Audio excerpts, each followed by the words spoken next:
24/12/2025 रोजी आहेपाटा पोलीस स्टेशनच्या हद्दीमध्ये एक महिला आहे उल्हासाबाई संतू डोंगरे, वय 68 वर्ष, राहणार डोंगरवाडी, काताळपेठे, तालुका पारनेर, जिल्हा अहिल्यानगर. त्या कामानिमित्त आळेफाट्याला आल्या होत्या आणि आळेफाट्यावरून त्या एसटीनं आपल्या गावी चाललेल्या असताना एसटीमध्ये त्यांच्यासोबत एक व्यक्ती बसली, अनोळखी व्यक्ती होती. त्या व्यक्तीने यांना सांगितलं की मी तलाठी आहे, तुम्हाला जी आता पेन्शन मिळते तर ती पेन्शन मी तुम्हाला चालू करून दिलेली आहे, मी तुमच्या घरी पण आलेलो आहे. आता गव्हर्नमेंटने त्याच्यामध्ये पेन्शनमध्ये वाढ केलेली आहे, तर ती वाढ तुम्हाला मिळाली का? तर ती महिला म्हणाली की मला काय तशी वाढ मिळालेली नाही. तर ते म्हणजे आपल्याला बँकेत जावं लागेल, बँकेत जाऊन तुमचं अपडेशन करून घेतो, त्यानंतर तुम्हाला वाढ मिळेल असं म्हणून त्यांना बेल्ल्यामध्ये उतरवलं, बेल्ला स्टँडला उतरवलं.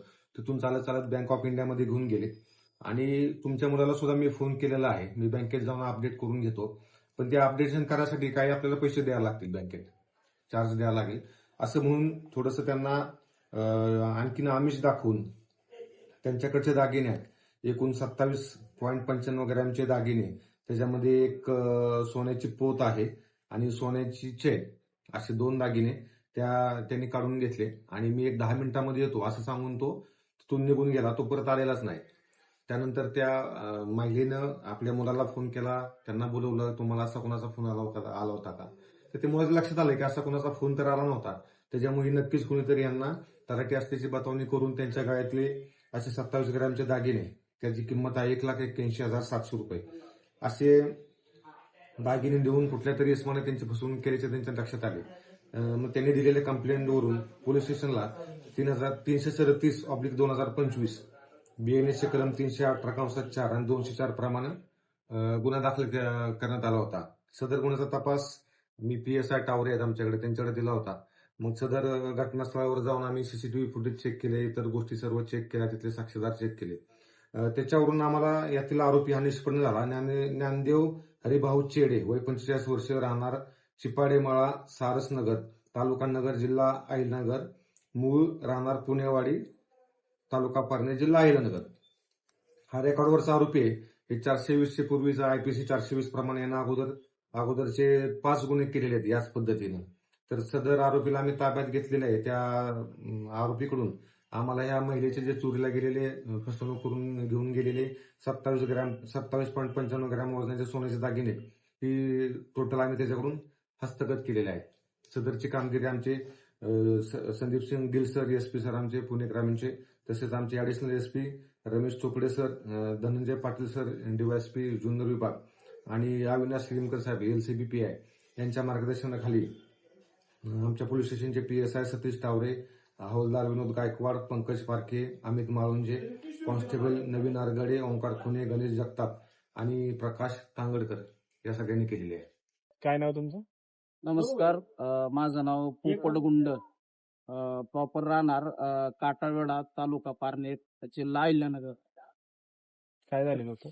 काय झालं, आमची आत्या, म्हणजे आता हे माझे मेहुणे आहेत, तर आमची आत्या साधारणतः 24/12/2025. काय आत्याचं नाव काय? आत्याचं नाव उल्हासाबाई संतू डोंगरे, ही प्रॉपर राहणारी आमच्या गावातलीच, म्हणजे गावामध्येच तिला दिलेलं. तर ही आपल्या नातीकडं 24/12/2025च्या आधी 3 दिवस कळमला त्या ठिकाणी गेलेली होती नातीला भेटायला. तर तिकडनं येताना 24 तारीखला आळा फाट्यावरती नातीच्या सासूने त्यांना इथं आणून सोडलं आळा फाट्यावरती आणि बसमध्ये बसून दिलं एसटीमध्ये. तर त्यांना आणायला उतरायचं होतं. तर बसमध्ये बसल्याच्या नंतर आता जो आरोपी आदरणीय साहेबांच्या मार्गदर्शनाखाली पकडला गेलेला आहे, तर तो आरोपी आत्यांना गाडी एसटी मध्ये भेटल्याच्या नंतर त्यांनी अशी इकडली तिकडली ओळख काढली आणि ओळख काढून बेल्ल्यामध्ये त्यांना उतरवलं. बेल्ल्यामध्ये उतरवल्याच्या नंतर त्यांना सांगितलं की मी तलाठी आहे आणि मी पारनेर तालुक्यातील किनी करंडी हे गाव सांगितलं, त्या किनीचं आहे म्हटले, आणि मी तुमच्या घरी आलो होतो.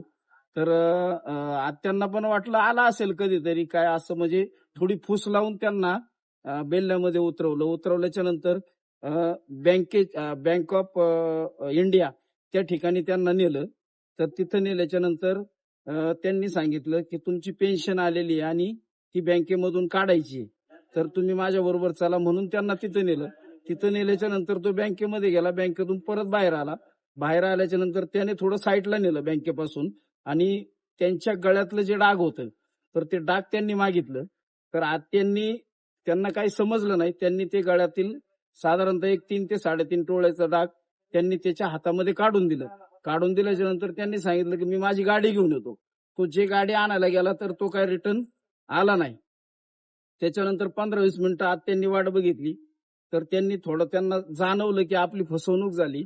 मग त्यांनी त्यांच्या मुलाला फोन केला. हा मोठा मुलगा आहे त्यांचा, बाबाजी यांना फोन केला. फोन केल्याच्या नंतर त्यांनी मला फोन केला. आम्ही घरून बेल्ल्यामध्ये आलो.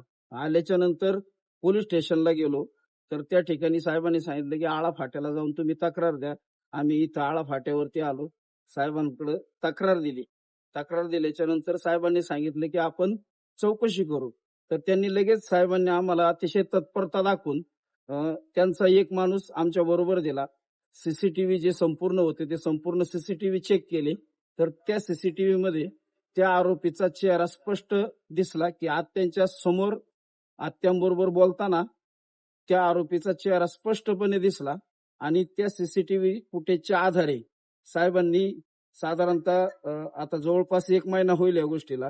या 1 महिन्यामध्ये आळेफाटा पोलीस स्टेशनचे पोलीस निरीक्षक सन्माननीय जाधव साहेब असतील, त्यांचे सर्व सहकारी असतील किंवा बेल्ला बीटचे जे संपूर्ण अधिकारीची टीम आहे, त्या सर्व टीमनी एकत्रित एक चांगल्या पद्धतीचा तपास करून या आरोपीला 1 महिन्याच्या आतमध्ये संपूर्ण मुद्देमालासहित जेरबंद केलेलं आहे.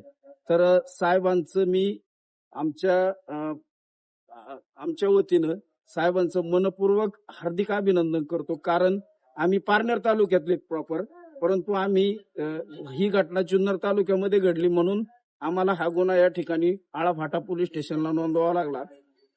तर आम्ही इथं आल्याच्या नंतर साधारणतः हे 1 महिन्यामध्ये आम्हाला बाहेरून अशी माहिती मिळाली की जाधव साहेब या पोलीस स्टेशनला जेव्हापासून रुजू झालेत तेव्हापासून एक चांगल्या पद्धतीनं गुन्हेगारी या परिसरामध्ये कमी झालेली आहे. परंतु जी फार प्रमाणात जी गुन्हेगारी चालू आहे त्या गुन्हेगारीला आळा बसावा म्हणून जाधव साहेब प्रामाणिकपणे या ठिकाणी प्रयत्न करतात. त्यांची संपूर्ण टीम त्यांच्या मार्गदर्शनाखाली या ठिकाणी काम करते. साहेबांनी अतिशय तत्परता दाखवून एक आमचे हे जे गेलेले आत्यांचे जे डाग होते ते डाग आरोपीला पकडून संपूर्ण मुद्देमालासहित त्या आरोपीला जेरबंद करून आज या ठिकाणी त्यांनी जेरबंद केलेलं आहे. तर साहेबांचं मी या ठिकाणी मनापासून आभार मानतो. आणि आमच्या बाबतीत जी घटना घडली ही घटना अजूनही कुणाच्या दुसऱ्या बाबतीमध्ये घडू नये म्हणून मी आपल्या सर्व पत्रकारांच्या माध्यमातून मी पोलीस स्टेशनच्या सर्व अधिकाऱ्यांना, आदरणीय जाधव साहेब असतील, या सर्वांना एक आवाहन करू इच्छितो. संपूर्ण नागरिकांच्या वतीने एक आवाहन करू इच्छितो की असे जे आरोपी आपण पकडताय हे आरोपी भविष्यामध्ये सुटता कामा नयेत. कारण हे असे आरोपी जर मोकाट सुटले तर गुन्हेगारीचं प्रमाण वाढतं. म्हणून मी संपूर्ण तालुक्यातील जनतेच्या वतीनं साहेबांना विनंती करतो की यांना एक कठोरात कठोर शिक्षा या ठिकाणी घडावी की जेणेकरून परत ही अशा पद्धतीचा गुन्हा करण्यास कचरतील, म्हणजे भविष्यात यांच्याकडून कुठलाही गुन्हा या ठिकाणी होणार नाही. मी साहेबांचं परत एकदा मनपूर्वक संपूर्ण तालुक्यातील जनतेच्या वतीनं मनापासून आभार मानतो. धन्यवाद. राजकारण, समाजकारण, शेती उद्योग, गुन्हेगारी यातील नवनवीन घडामोडींसाठी आजच हिंदवी न्यूजला सबस्क्राईब करा आणि बेल आयकॉनवर क्लिक करायला विसरू नका. महाराष्ट्रातील एकमेव निपक्षपाती चॅनल म्हणजे हिंदवी न्यूज, सर्वसामान्यांच्या न्याय हक्कासाठी.